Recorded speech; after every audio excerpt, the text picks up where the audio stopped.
Le Bigfoot, mythe ou réalité? Aujourd'hui, on va tenter d'élucider un petit peu cette affaire. Hi tout le monde, j'espère que vous allez bien et c'est parti pour cette nouvelle vidéo.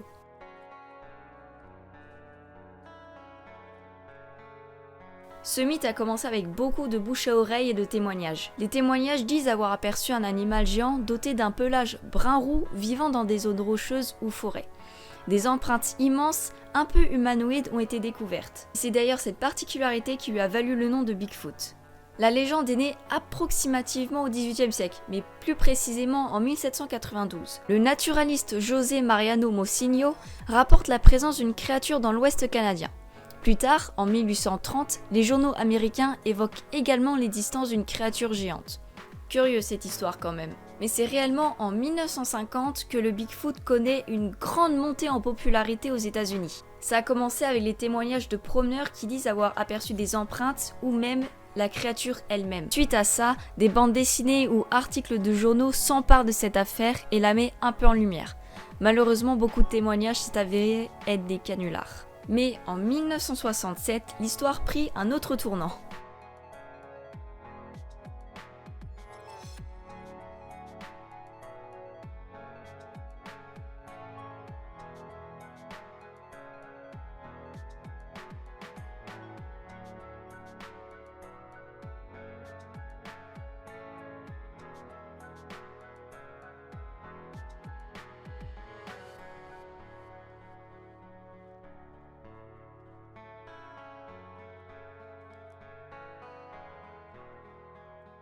La vidéo que vous venez de voir a été filmée par Roger Patterson. C'est le premier à avoir filmé une réelle preuve de l'existence de la bête. Je dis bien ça entre guillemets parce que pour certains, il pourrait s'agir d'une personne qui s'est déguisée et essaye d'imiter la démarche du Bigfoot qu'on imagine. Sauf que d'après de nombreux experts, avoir un tel costume à l'époque relevait de l'impossible. Mais il est vrai que si on regarde le film en détail, on peut voir les muscles de la créature bouger sous la peau. Cette vidéo est la plus connue aujourd'hui concernant la légende du Bigfoot. Même si pour certains il s'agit réellement d'un canular, pour d'autres la vidéo est authentique. Malheureusement, Patterson est décédé peu de temps après en emportant le secret de l'authenticité de cette vidéo dans sa tombe. Maintenant, revenons aux empreintes découvertes par les randonneurs. Un des plus grands anatomistes, Jeff Meldrum, spécialisé dans la locomotion mécanique de la marche, a voulu essayer de démontrer que toutes ces empreintes et moulages étaient des supercheries. Cependant, il n'a jamais réussi. Ça fait maintenant plus de 30 ans que Jeff essaye de trouver une faille, mais il n'y arrive pas. Il n'arrive pas à comprendre comment ces empreintes de grands pieds ont pu être créées ou même falsifiées.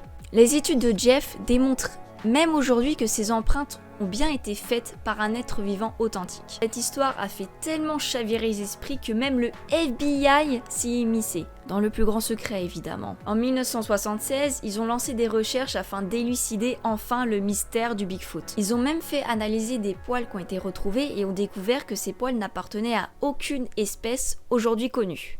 Et au fur et à mesure des années, dû aux produits dérivés, à des fêtes ou même aux articles de journaux, le Bigfoot a vraiment pris place dans la culture. Dans certains endroits où le Bigfoot aurait été aperçu, des panneaux disant « Attention danger Bigfoot » ont été installés pour prévenir les promeneurs. En 1995, une association BFRO, signifiant Bigfoot Field Research Organization, a été créée dans le but d'écarter les canulars et trouver une origine scientifique aux traces de la créature. Maintenant, parlons des hypothèses scientifiques. Les cryptozoologues sont assez partisans concernant l'authenticité de l'existence du Sasquatch, qui est l'autre nom du Bigfoot. D'après eux, l'aire de répartition vaste n'est pas contradictoire avec l'existence de cette espèce.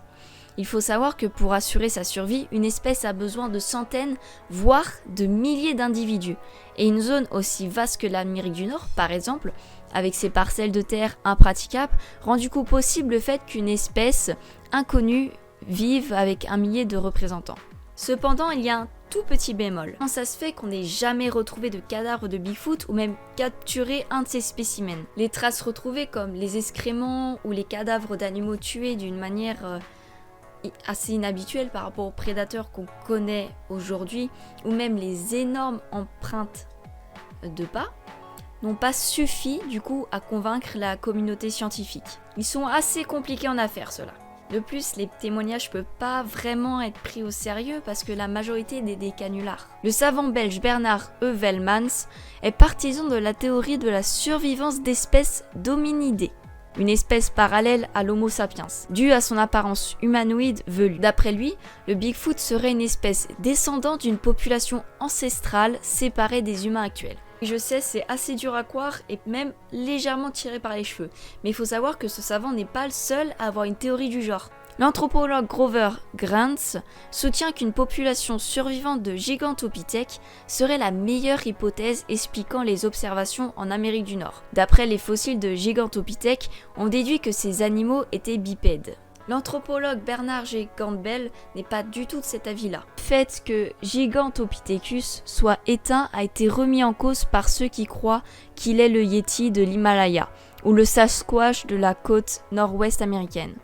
Mais les preuves des distances de ces créatures ne sont pas convaincantes. L'hypothèse du Gigantopithèque est assez spéculative, parce que d'après les anthropologues, il serait en réalité quadrupède et non bipède, notamment dû à son poids qui rendrait très difficile le fait qu'il soit bipède.